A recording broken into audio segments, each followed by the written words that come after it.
welcome to Boise State and the Community. I'm John Armstrong, your host, and tonight I have the pleasure of being joined by Professor Margaret Sass of Boise State. Margaret, how are you doing tonight? I'm doing good, thanks. I'm glad to hear that. We're going to get into some meat in this interview, but before we do, let's do a little bit of background on you. Where are you from? I am from Las Vegas, Nevada. Las Vegas, Nevada, and yet you're here in Boise. Interesting. What brought you here? Well, I went to school in Las Vegas, and I also went to high school. So I got my bachelor's and my master's from UNLV. Great. And then I went over to California, worked in California for a bit, and then came out here to get my doctorate in education. Here at Boise State? Mm-hmm, mm-hmm. Great. What inspired you to be a teacher?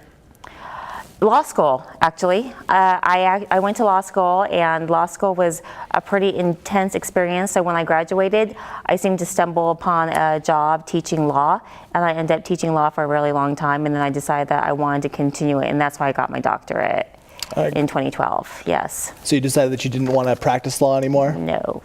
Why was that? It was just a little bit too intense for me. I think I kind of saw the world as some happy place, and then then reality kind of hit, and I thought, oh no, I don't want to ruin my attitude towards life, and so I decided to use that law knowledge and teach other kids and students about law that could help them. Let this ruin other people's lives. I'm going to steer clear of this. I support them 100% if they want to go to law school. No, that's great. So Professor Sass is involved in the service learning here at BSU. Professor, would you tell us about the service learning class that you teach and some of the things that your students get to participate in when they're involved in your class? So I teach University Foundations 200, which is a class that sophomores can take, because there is a UF 100 that students take first. And we really focus on a lot of interesting aspects like discrimination, ethics. However, the theme that runs into my class is about cultural diversity and awareness and empathy. And I felt there was a need to kind of involve this more as a form of community engagement, a way to educate the students themselves but educate others. Right. And that's where service learning became involved. So when I'm trying to teach my students about their own cultural diversity and awareness and being aware of other people that are different than themselves, the goal was for them to write a book for kids to learn about the same issues, except in kindergarten and second grade level. So they take the knowledge that they're gaining in my class, and then they transfer it to creating an actual children's book, and they print it out, and then they read it to children on Garden City's Bookmobile. And these books express something about diversity or living in a different, non-normal culture in this society, right? Yes. So they don't have to necessarily use people in it. It could be about fish, aliens, other kids, anything that references to anything that's different than who they are. It's just about being different and accepting differences. Accepting differences, yes. What would you say the cultural awareness is for students who come into your class brand new? Is it high or relatively low? That's a really interesting question. I do like a pre-scale of it, but it really doesn't tell me too much until the post-scale, meaning there has been a change. Some of them come in with an open attitude. They really came from different areas where they're surrounded by diversity. Mm-hmm. Others have not, and this being Idaho, there's not a huge amount of diversity here. So I think when they learn about any type of different cultures, it makes them more aware, like, oh wait, there is a percentage of people that are from the Indian reservations, or someone like me who's half Asian. There's not a lot of Asians in Idaho compared to California, Las Vegas. So I think just being open to it, and I think waking up and realizing that there's people different from themselves. So I would say the majority, I think they're very open, and they're open to differences, but not necessarily thinking about it in depth as I hoping that they will in my class. So you'd say they're more or less open to the idea that there are new cultures, but they haven't actually considered what those cultures may entail and how they may affect their own lives. Been exposed to it. That's exactly, yeah. Mm-hmm, mm-hmm. I mean, we've got a number of counties in this state here that basically it's all white. It's not a lot of diversity here in general. Very high percentage. I think it ranges from like 86 to 90 or so in certain areas of Idaho. So you say these books ultimately end up on a mobile. Is that correct? That's the best part. That's the best part. Yeah. So when the students actually write the books and they print them out, when they read it, they go onto the bookmobile and they're surrounded by little kids, and the bus stops at all different stops. So my students sign up to go to a stop, they go onto the bus and they read it. And then they take the book back to me, so I collect them all, but then I give them all and donate them back to the bookmobile bus. So there's a section on the bookmobile bus where all my students have their books, and then children check them out. So for instance, I had a student that wrote a book last semester, but then when I went on the bookmobile last week, he was bringing back one of those books that he had just checked out that had no interaction with me or the kids this semester at all. But he was still, so those books were actually being used still. That must be a nice feeling. It's a great feeling. It's really neat to see that, yes. So aside from that, what are a few of your favorite parts of teaching this class? I think it's learning from them as much as they're learning from me. Everyone comes from a different world. Everyone has a different perspective. Everyone should respect each other and acknowledge that each person has different strengths. I mean, I know that I teach and I know a lot about law, but there are students that come into my class that know way more stuff about things than I could ever possibly know.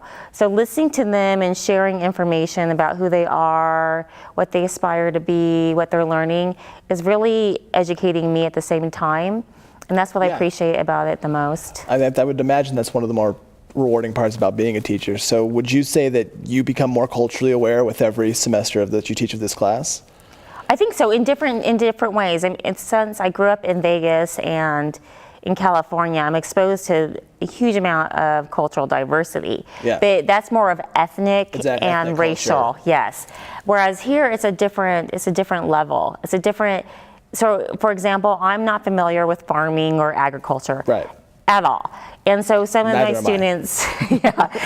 students just come in and they share that information that I would have never known about. And that's really eye-opening for me. Have you ever had someone do a book about farm culture? Or agricultural culture? Has that ever been a thing? Not agricultural, but there was one student that did his whole book on fish. And what he did is he and his father took fishing trips to cancer patients, older cancer patients. So there were older gentlemen, they would all do a big fish trip together. So even though he did the fish trip prior to the book, he actually used all the pictures from his trip and incorporated into in the book about how there's a pool of fishes, but one is different, in knowing that there's a difference and accepting that. So it was just about fish and out exploring and fly fishing. So, and that's a world I don't know anything about fly fishing. Again, I am right there with you. I know nothing about fly fishing. I imagine fish are very culturally accepting, though I don't think they have very many racial boundaries in the fish world. Maybe I'm wrong, though. I don't know. I have no idea. Maybe the movie Dory would tell us more. Maybe so. Maybe I just need to get in on that Pixar stuff, learn a little thing about a thing or two about fish culture. That's true. That's really where my education's been lacking, is fish culture. So, those are some of your favorite parts. What are some of the struggles that you and your students face throughout this class? Trying to make them understand the significance of what they're doing at times. And I can understand that. They're coming into a class, they're focused on their majors, which is extremely important, and they have to take a foundation class, which is just as important as a holistic type of individual. Right. And that's really important. But for them to understand that suddenly they're writing a children's book, it's like, why? And that can be a challenge at times because they may not understand the purpose behind what I'm doing until near the end. And near the end is when they put reflection papers together and posters. And then when they actually read the book on the bus, I think that's when that really kind of clicks. Yes, it does. So all that preparation about writing a children's book and showing them the software, I can understand why they're a little confused in seeing the purpose behind it. So that's been my challenge. I tried something a little different in order to get past that this semester. And so there's a new it's not a new program. There's a program at the cabin called Book It Forward. Okay. And what they do is they collect all the books all over the Treasure Valley, like from the YMCA's, United Way, and they're all used books. And they clean them day in and day out, refresh them, and give them to children that do not have books at all. Because so they make old books kind of like new. So my students, during the very beginning of the semester, we all went to the cabin And then we cleaned about 1,000 books so they could see how the use of children's books was getting into the hands of children that never had it. So now I imagine that cleaning paper is something of a challenge. How does one go about cleaning a book exactly? It's not like the Constitution or anything. Right, no, you're not, I understand. It's not all really specific, but there are some things to it. So you get a book and you have to decide, first of all, if it's appropriate, of course. And then you have to make sure that sometimes they're new books, so they give us scrapers and we scrape off the type of the stickers and stuff. Or if there's little stuff, gum, whatever, and you think it's still okay, you scratch it off, and then we get some type of cleaning fluid, like the old wipey things. We wipe it all off, dry it, and then it goes through, and we just do a flip through it to make sure that there's no So it's kind of like a crowns. sanitizing of the book more than anything? Yes, and we take really blank stickers to cover any names, because it says this book belongs to, and we have to cover that because we want it to feel like it's a brand new book for them.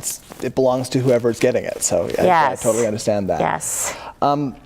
So service learning can obviously be extraordinarily rewarding when they get to see the looks on these kids' faces. I'm sure it's really unique to them. As a white male, growing up, I don't think it ever occurred to me that these storybooks were purposed towards me. There's not really anything that's for other cultures, and not just obviously white males, but as you said, transgender and stuff like that. A multitude of different cultures just don't get any attention at all in this area. So obviously, even though it's rewarding, it's also very challenging. What would you say is the primary incentive for your students, coming into this class, or would-be students in the future for this class? So I've done service learning for probably the last 10 years in all the classes that I teach. And this one was a challenge because I wasn't sure how to incorporate service learning into the class. So I think the whole process of the books, it was inspiring because I thought students could use different tools to create it. So for instance, other service learning projects, they would go and talk to other kids or do presentations. And this one I thought, well, could I attract artistic students, because they could actually make the pictures with themselves. I've had students that create their own cartoon characters. There's some access to the digital aspect, because these are actually e-books. You print them out because children that are from low income really can't afford to even get on the internet. Absolutely. So there needs to be a hard copy of it, and that's really important. Plus, there's something about a hard copy of a book. Yes, and there's studies about the smell of a new book and stuff. And so I thought that it might attract students that were really interested in that software and using software to develop things. Okay. So the artistic and then the creative, because I don't hold them to anything specific. They create the story themselves. Right. So that was important to me, that for people that enjoy writing. And then lastly is that once they publish their own book, they're technically a children's literature author. Wow. And they can put that on their resume that they wrote a book and it was published. And I think that's really important to enhance your resume, to show that how diverse you are as a person. Yeah, I would imagine that's really wonderful for a resume. Yeah, so those are all the incentives. You can't assume that the incentive is, I'm going to make all these children happy, because the intended goal is to learn something out of it. Absolutely. It's supposed to be rewarding to everybody involved. Absolutely, and that can be challenging when you have an array of different backgrounds that come into your classroom, and they're from different places, and they're focusing on STEM or literature or painting. It's a variety of things. So that was the whole aspect behind the book. So have you found that you have attracted more artists as the word kind of gotten around? I don't know if the word has gotten around. I've seen a few that some has mentioned that one of their friends had taken the class before. And about a semester ago, I had a huge amount of music students. Really unusual that I didn't anticipate, but it brought great knowledge to the classroom. I know nothing, again, about music at all. My background is law and education, so I was learning about them being part of a band and giving back to community that way. And I think that it opened a lot of people's eyes in the classroom that were never exposed to musical instruments when they grew up. I haven't noticed it this much this semester. It seems like a really nice balance between everything, but you never know. I try to get a little information about their backgrounds. All right, so I imagine one of the challenges is that there's a number of students who kind of have a little bit of a resent towards the University Foundations programs. Have you come across that at all? Yes, I have. So what are your thoughts on that? How do you kind of combat that? How do you kind of like nullify them and soften them to the program? Because there's just kind of a little bit of fire from the student body, I think, about the University Foundations programs. Yes, I noticed that. Students get a little frustrated because they're saying that it has nothing to do with their degree. Yeah. And my argument is this, is that when you graduate from college, maybe you have a great GPA. 3.5, right. That's fantastic. You took certain classes, you're really knowledgeable. Fantastic. Can you use that knowledge and that great GPA to interact with coworkers, supervisors, people that you may be supervising? Can you do things in the real world? Yes, and this was really important to me because I noticed that at another university I had worked at, that they wanted their students to have a more well-rounded background. Absolutely. So even though they were extremely intelligent, well-versed, they were struggling with just general communication, sharing information that was so high in level that to bring it down to a layman's level. So for example, if it's an engineer creating something, can they bring it down to the person that's purchasing it, right, saying, why should I use this, how does it work? And that's the importance of foundations, is creating a well-rounded human being that not only is a great employee, but a great person too. A thoughtful person, I think, maybe even more than anything. I think that's definitely what I got from my UF 200 experience. Teaching is certainly not an easy profession. My mother's a teacher. It's every day, you're up early, you're often working hours late that you're not necessarily even paid for. So how do you keep yourself motivated year in and year out to keep going and keep teaching? And is it easy? Is it difficult? Just out of curiosity, what does your mom teach? She is a elementary school teacher primarily. Oh, but that's probably rougher than maybe, I don't know. She substitutes. Oh, does she? That's great. That's great. I think that's good to educate everyone. I think the reason why I teach is that my goal is always to make some impact, but the overall goal is to make one impact on one person, right, and that's enough for me to know that whatever type of service learning and education I taught, did they take it somewhere else and make an impact on another person? So I'm looking for somewhat of a ripple effect. I know it wouldn't make any sense for me to go in and say, I have 30 students, I'm gonna make this huge difference to all of them, because that's not real life. But if there's one person that was caused to do something great or do something worthy in the community, then I feel like I've done my job. Okay. So that's what inspires me to go to work every single day and teach. Well, I can appreciate that profoundly. So that kind of goes right into my next question, actually. If you could have a student come back to you years later and tell you that they got one thing from you as a professor, and in a perfect world, what would that thing be? I think it's if they were continuing to volunteering and sharing that information, is just knowing that. So overall, service learning is to have people, when they graduate, to continue volunteering, doing right, service to the community. And so knowing that if they come back to me and say, hey, because of what you did in class, you exposed me to the bookmobile, so I volunteer there every Friday, then that's enough for me. That's enough to know that, well, that's just one person, but that one person is affecting 5 kids, and then those 5 kids are affecting other children, and so you see this whole indirect impact, and that's what makes a big difference to me. And I guess that would be the perfect world, okay, I suppose. So would you say that more than anything, for Boise students and alumni, you'd like to see them volunteering more than anything, if you could have your perfect world of students and alumni? Yes, because you can work every day of your life and check in and check out, but being part of your community, yes, and being aware of your surroundings and giving back, that makes you a human being. Yeah. And that's the most important part. It's not just about getting a paycheck. It has to be more than that for the community to grow, to accept each other, to have value there. And I think Boise shows that, since they have a very high level of volunteerism, but it could always be better. Absolutely. Well, that's a lovely sentiment. Let's get into some little fun questions, shall we? What is your favorite class that you took during college? Oh my gosh, no one's ever asked me that, and I've been in college a long time, a very, very long time.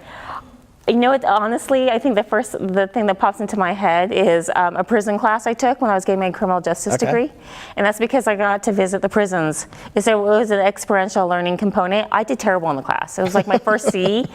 And I'm not sure as to why, but we visited some different prisons in Vegas, and it was pretty intense. It was really cool, though, because it was a different culture. Yeah. Yes. Prison culture is definitely a different culture, for sure. Yes, it's crazy. It's crazy, yes. What is the best restaurant or food in Boise? Well, it's not Asian, I can tell you that. That's true. Being from a Taiwanese mom who, cooks the authentic Growing stuff. up in Los Angeles, I can tell you it's not Asian. Yeah. Yes, because I worked in Chinatown for a while in LA, so I had the authentic Asian food. I guess it would be the Egg Factory because it makes really good breakfast, and I'm an early morning riser. Great, cool. If you could get in a time machine and go back and give 18-year-old Margaret one piece of advice, what would that piece of advice be? Appreciate every day. Don't think so much into the future. Interesting. I think people are not very mindful, and I struggle from that every single day, that you can't control what happened yesterday because it occurred. You can't control what's happening in the future. You can only control what's happening now. And I think it's great advice, even though I really don't follow it all the time. I really think too much in the future, which causes me to stress out about things that never even existed before. But I was always a stressed out child in high school and college, and so I think if I just told myself, hey, it'll just work out. It'll work out. Cool. Yeah. You're doing good. Yeah. I think 18-year-old versions of ourselves generally need to hear stuff like that, so that's probably a good thing. I would have never listened to 18. Though. Oh, no. I mean, it would have been in one ear out the other, but at least you tried, right? Yes. Favorite activity outside of work? Someone just asked me this a few days ago, and I could not give them an answer, which is actually scary. I think traveling, I guess. I like to travel. I don't have the funds to travel all the time, but the last place I went to was Iceland. And next year I'm planning on a trip to Amsterdam. So how was Iceland? The most awesome thing ever. All right. I love volcanoes, and I know I'm not the volcanologist, but my favorite thing to do is look at volcanoes. Preferably active. Yeah, but the Icelandic one was not active, so that was a little disappointing. But they had puffs of heat coming from the ground where the houses were built, so that was really cool. So what are your goals for the future? Gosh, I suddenly feel really old now after you asked me about the goals, about the future. I think continue teaching. I wouldn't mind teaching some different subject matter. Okay. I haven't taught law for about 2 years, so I really enjoy teaching about wills. Oh. That's one of my favorite topics to teach. Wow. Yes, it's one of my favorite things to teach. I do teach a community class every now and then for free, and just for the community to learn about how to write their own will, because I find it such a fascinating topic. So I wouldn't mind delving into that a little bit, going back into that area a little more. Cool. What's your favorite part about teaching at Boise State specifically? I think it's knowing that all these students are eager to learn, whether it's foundations or not, but you can see that they're there to be inspired, that they're there to learn something new, and hopefully they'll use that knowledge to make society a better place. And if it's not, maybe it's just a business alone, but you never know how that business affects other people. Businesses can make society better places. Micron makes a huge impact just with their foundations that they give back to the community. So I think knowing that they want to learn, that's a beautiful thing to see. That is a beautiful thing to see. I totally agree. All right, Margaret, thank you so much for joining us tonight. Thank you. My name is John Armstrong. Thank you. This is Boise State in the Community, and we will see you next time.